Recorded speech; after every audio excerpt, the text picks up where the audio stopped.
Welcome students. I hope all are fine. Today I will tell you most very important questions about 20th century fiction and non-fiction. And these questions inshallah must be appear in all type of exams, and these questions must be involved in its semester. The first question is elements of stream of consciousness in To the Lighthouse by Virginia Woolf. The most important questions in 20th century fiction and non-fictions. These questions will be involved in all universities in Pakistan. The next one is what is the message of passage to India? How does it relate to imperialism and white man's burden ideology? And this question relate to Ahmad Iqbal. The next one is evaluate the characters of Dr. Abdul Aziz and Mrs. Ramsey. The next one is what do you know about Sufism and its stages? The last one detailed description of the path by Reynold Nicholson by Sufism. And these are all types of questions I have already discussed.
Before discussing, if you are new on my channel, please subscribe my channel.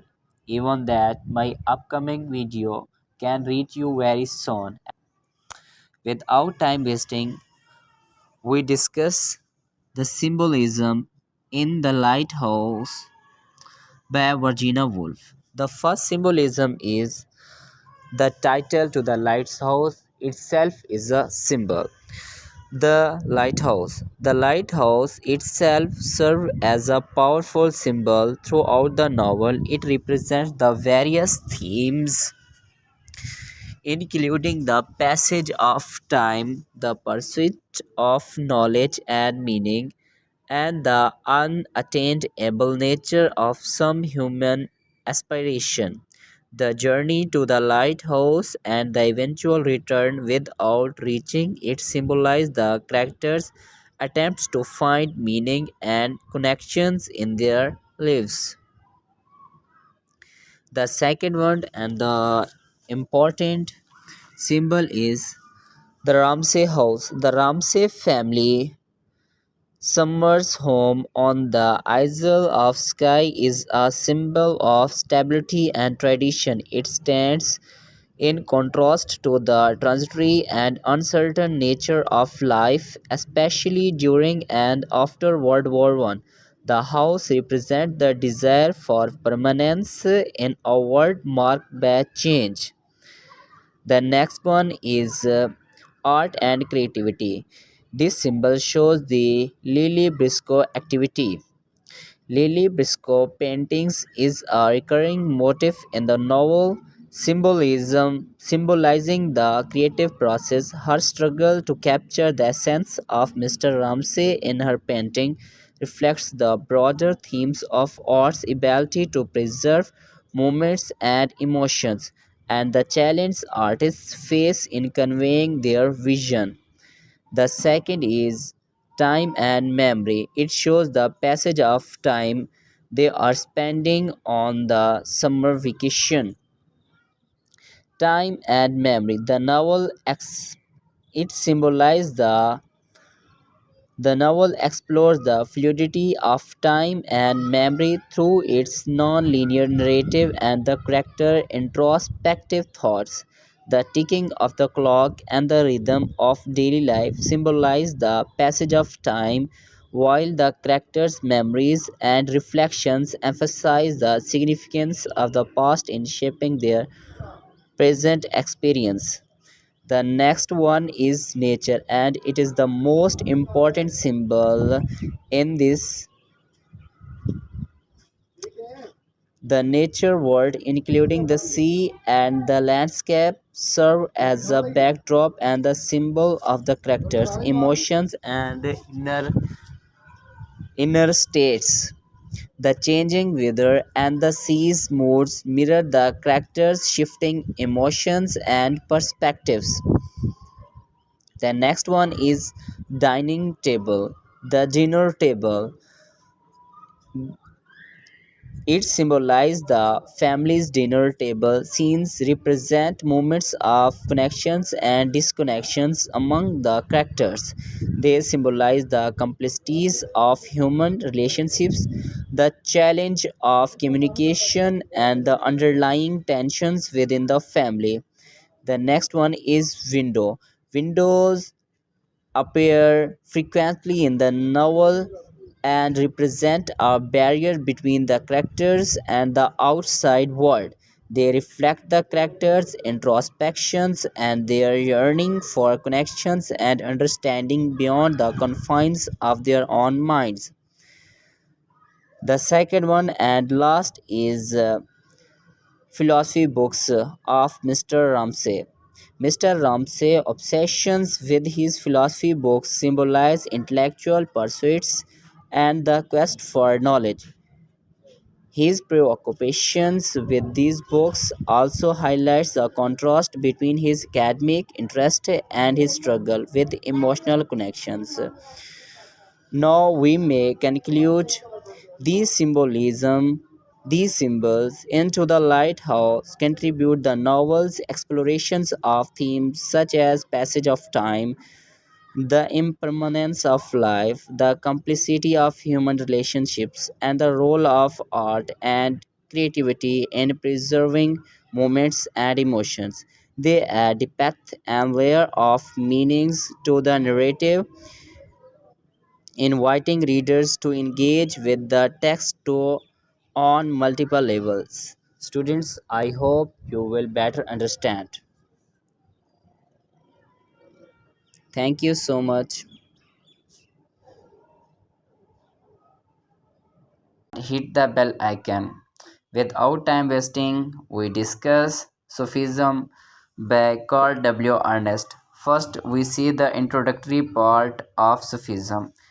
An Introduction to the Mystical Tradition of Islam, published in 2011. This work provides a comprehensive and accessible overview of Sufism, the mystical dimension of Islam that explore the inner spiritual aspects of the faith.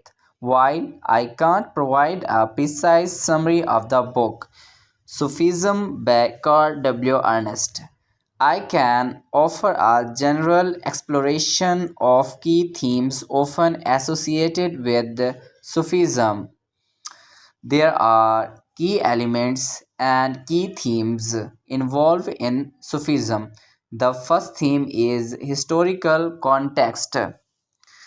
Sufism emerged in the early century of Islam as a response to the spiritual needs of Muslim communities. It evolved as a movement characterized by an emphasis on direct personal experience of divine and an inward journey toward God. The second theme is spiritual practices. Sufi practitioners known as Sufi or dervishes engage in various spiritual practices to attain closeness to God. These practices often include zikr. It means that remembrance of God, citations of poetry, music, and dance. The goal is to purify the heart and soul, seeking a direct and intimate connection with the divine. The next theme is mystical love and poetry. According to Carl Ernest, mystical love and poetry is central to Sufism. It is the theme of divine love. Sufi poets such as Rumi, Hafiz, and Attar express the intense love and longing for God through their poetry. The metaphor of the love and the beloved is a common motif in Sufi literature. The next one and most important theme is Sufi orders. Sufi has historically organized itself into various orders or triqas, each with its unique spiritual lineage and practice. These orders serve as communities of practitioners who follow a specific spiritual path under the guidance of a master. Its master means sheikh. He who provides the guidance. The next theme is ecstasy and spiritual states. Sufism places importance on the experience of altered states of consciousness and spiritual ecstasy. The whirling dance of the Mevlevi order, commonly known as the whirling dervishes, is a well-known example of ritual that introduce a trance-like state. The next theme and the most important, very very important, is Wahadatul Wajud. In English, unity of being. Sufi thought often explored the concept of the unity of being, suggesting that everything in the universe is a manifestation of the divine. This philosophical perspective challenges dualistic notions and emphasize the oneness of God. The next one is integration with Islam. While Sufism represents a mystical and esoteric dimension of Islam, it is essential to understand that it is deeply rooted in the teaching of Quran and the tradition of Prophet Muhammad sallallahu alaihi wasallam. Sufis view their practices as a means to deepen their understanding and adherence to the core principle of Islam. Now we may conclude the themes. It's important to read Carl W. Ernest's work directly to gain a more nuanced and detailed understanding of his perspective on Sufism. An introduction to the mystical tradition of Islam is likely to provide insight. An introduction to the mystical tradition of Islam is likely to provide insight into the historical development, spiritual practices, and philosophical underpinning of Sufism, offering readers a valuable resource for exploration. This rich and diverse aspect of Islamic spirituality. The next point is principle of Sufism. Examiners can ask the questions, what is Sufism, and write its principle. Otherwise, what do you know about Sufism? And you can write what is Sufism and themes, and you will write principle of Sufism. Now, now we discuss the principle of Sufism. There are six principles of Sufism. First, we see the introductory part of principle of Sufism. Sufism is a mystical Islamic belief system that focuses on the inward search for God and the achievement of spiritual closeness to the divine. There are key principles of Sufism. The first is Tawheed. It means that oneness of God. Sufism emphasizes the concept of Tawheed, affirming the absolute oneness of God. Sufis believe in the transcendence and unity of the divine. The next one is Tazkiyah. It means that purification of the soul. Sufis place great importance on the purifying the soul from negative qualities and attachment to the worldly desires. This process involves self-discipline, self-reflections, and moral development. The next one is zikr, remembrance of God. Sufi engage in frequent remembrance of God through rituals such as chanting, repetitions of sacred phrases, it means that zikr, and other forms of devotion to maintain a constant awareness of the divine presence. The next one is Sufi orders. I think this point has already discussed, but now we are discussing Sufi orders means Trika.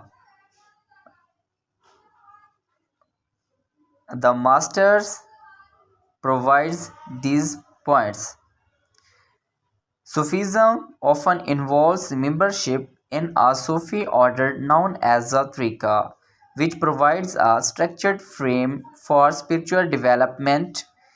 Each order may have a specific set of practice and teachings. The next one is love and devotion. Love and devotion. Ishq and muhabbat. Sufism places a strong emphasis on the concept of divine love, ishq, and human devotion, muhabbat, as a means of drawing closer to God. This love is seen as a transformative force. The next one is mystical poetry and music.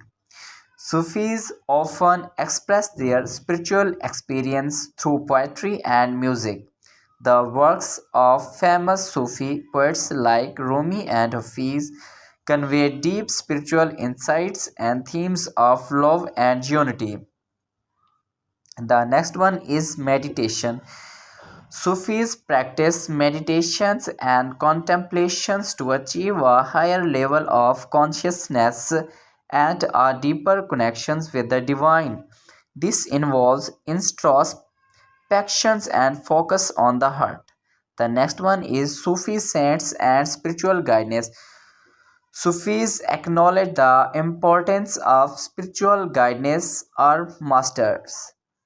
I think I have already told you about masters. It means that sheikhs or murshids who provide guidance on the Sufi path. The relationship between the discipline and the spiritual guide is crucial for spiritual development. The next one is detachment. Sufis advocate detachment from material possessions and worldly desires. This does not necessarily mean renouncing the world, but rather maintaining a balanced perspective on materialism. The last one is Sufi philosophy of existence, Wahadatul Wajud. Some Sufis adherence to the concept of Wahadatul Wajud, which means the unity of existence. It suggests that everything in the universe is a manifestation of the divine, emphasizing the interconnectedness of all existence. These principles are very different Sufi orders and individuals practitioners contributing to the rich diversity within the broader umbrella of Sufism. Now we discuss another important point is Sufi's order. The first order is Mevlevi orders. Whirling dervishes. I think I have already told you about whirling dervishes. Uh, when we were discussing principle, we discussed this point. Now, Malvi order is known for their distinctive whirling dance, Sama, and founded by the poet Rumi. The Mevlevi focus on love, mysticism, and spiritual closeness to God. The next one is Naqshbandi order. It emphasizes the silent zikr. I think I have already told you about what is the meaning of zikr.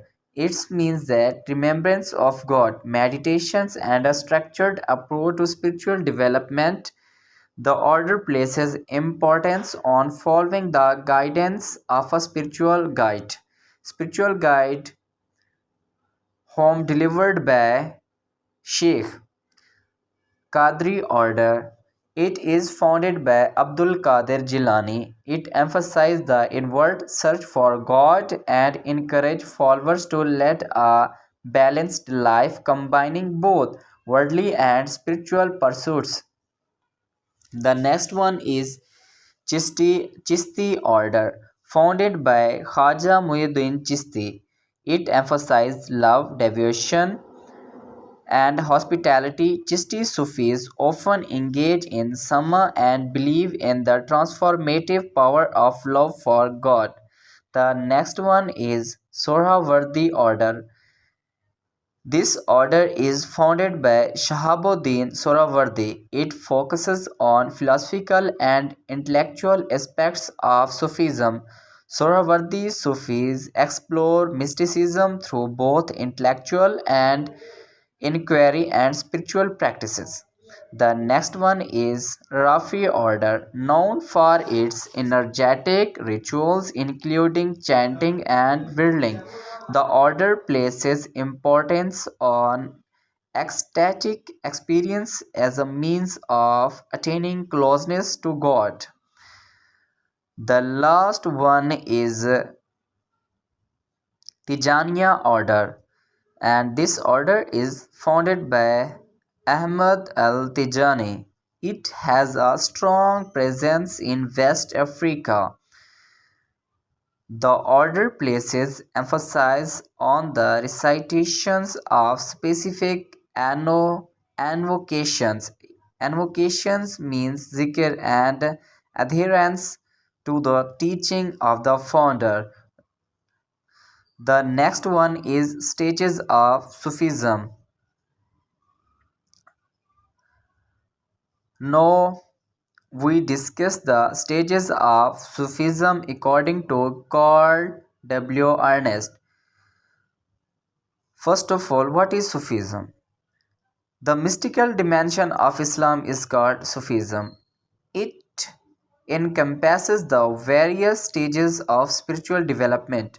While interpretations may vary, a common framework includes: the first stage is Sharia. It means that Islamic law. The foundation of Sufism starts with adherence to Islamic principles and regulations, serving as a moral and legal framework for practitioners. The next one is Tariqa. It means path. This stage involves following a specific Sufi order or path under the guidance of a spiritual teacher. Spiritual teachers means sheikh, master, guider, who provide the guidance of to all Sufis. The teacher imparts wisdom and helps the discipline progress spiritually. Spiritually, the next one is Hakika. It means truth. Sufis aim for direct experiential knowledge of divine truth, transcending mere intellectual understanding. This involves a profound connection with the divine. The next one is Marifa, you can say that knowledge. Sufis seek deeper knowledge, moving beyond external rituals to the inner understanding of divine mysteries. This stage involves intuitive, experiential, and knowledge of God. The next and last one is existence, Wajud. I think this point we have already discussed in Principle of Sufism according to Karl Ernest. But we discuss here the mystic reaches a state where they recognize the unity of all existence. This stage emphasizes the concept of annihilation of the self. Concept of annihilation means fana and the subsistence of God means baka. Students, you will understand this topic very deeply. Inshallah, if this type of question will appear in your exam, I hope you will attempt